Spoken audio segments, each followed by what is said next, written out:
پیغمبر خدا بعد نماز عصر بود میگوید، بعد نماز عصر موعظه کرد بین صحابه ها.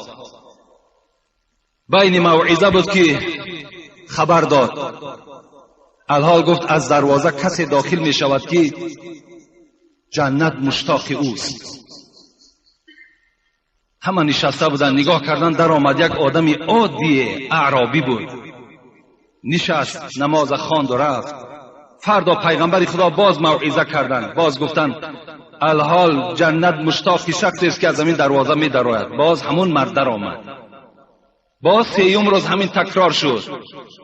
یکی از صحابه پیغمبر میگوید من هم مشتاق همون مرد شدم.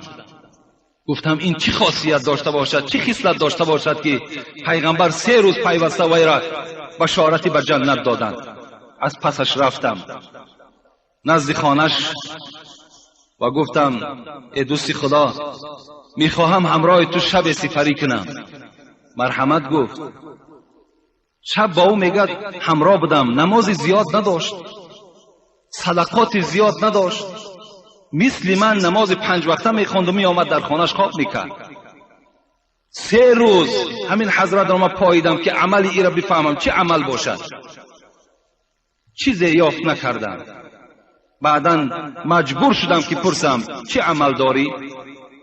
گفت من یک عمل دارم. گفت اولا گفت چرا تا از من پرسان میکنی؟ گفت زیرا پیغمبر خدا 3 روز را بشارتی به جنت دادن. گفت من یک عمل دارم که کسی علم دارد، کسی پول دارد، کسی عزت دارد، من حسد نمیخرم.